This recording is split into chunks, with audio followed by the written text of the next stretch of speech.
PBO Art Academy. Bonjour, aujourd'hui pour la PBO Art Academy, je vais vous parler des mortiers de la série Artiste. Des mortiers de haute qualité, avec une texture vraiment très riche, très facile à poser et qui maintient bien les différentes textures qui font partie de ces 4 mortiers. Le premier mortier que je vous présente, c'est le mortier sableux, comme son nom l'indique, avec une finition sable. Ensuite, le mortier micacé, qui lui a un rendu noir, une finition noire une fois sèche, et qui a un effet métallique, avec des beaux effets de reflets de lumière. Vous avez le mortier cristal. Alors on dirait qu'il y a des petits morceaux de quartz à l'intérieur. Il y a des beaux jeux de lumière, encore une fois, là, quand il est pur et sec sur le tableau, c'est superbe. On va voir ça tout à l'heure. Et puis le mortier ponce, donc un rendu assez rugueux, comme de la ponce.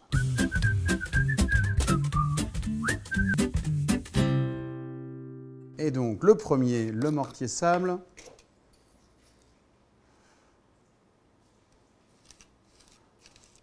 S'applique comme vraiment comme un mortier, hein.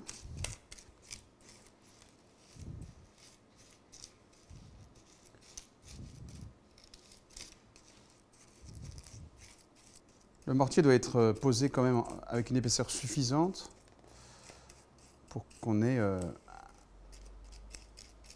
vraiment la matière qui apparaisse. Voilà.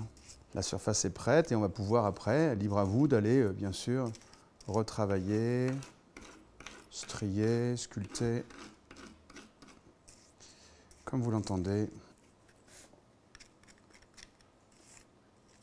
Donner un aperçu de ce qu'on peut faire.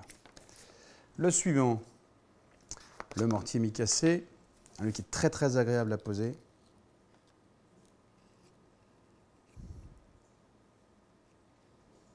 C'est un vrai plaisir. Il y a surtout un contact qui est très intéressant, quelque chose d'assez soyeux en fait. Il est beaucoup moins rugueux que le mortier sableux. Voilà. Et là, de la même manière, on va pouvoir aller sculpter.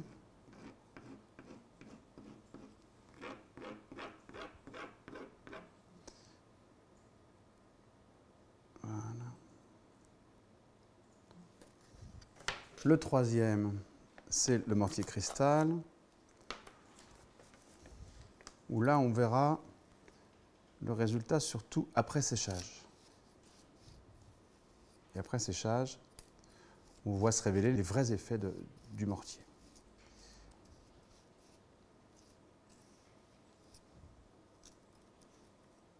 Donc là c'est une texture intermédiaire, hein.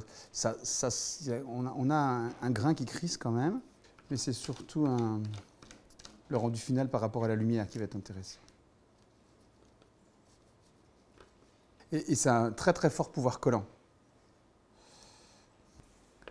Et pour terminer, le mortier ponce.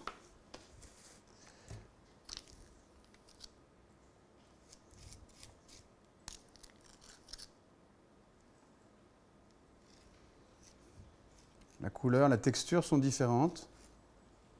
Alors, la couleur, ne vous y fiez pas avant le séchage complet, hein, parce qu'il y a une transformation de la couleur. Mais la texture est différente. C'est sableux, mais c'est un grain très très fin. Il n'y a aucune nécessité de préparer quoi que ce soit de particulier pour la toile. Les mortiers ont un fort pouvoir collant et adhèrent à la toile. Et encore une fois, ils sont formulés pour qu'il n'y ait aucune craquelure qui se fasse dans le temps. Ça, c'est quand même important.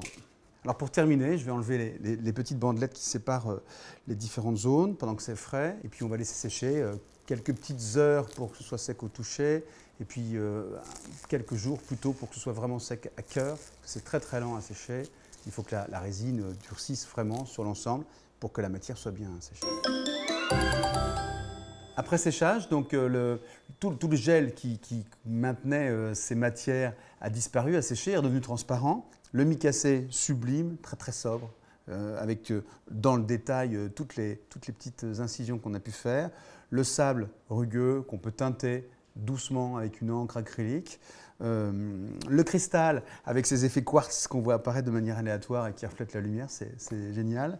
Et puis on finit avec le ponce très très brut qu'on peut lui aussi teinter légèrement si vous le souhaitez. Voilà, merci. On se retrouve très très bientôt pour plein d'autres découvertes sur la PBO Art Academy.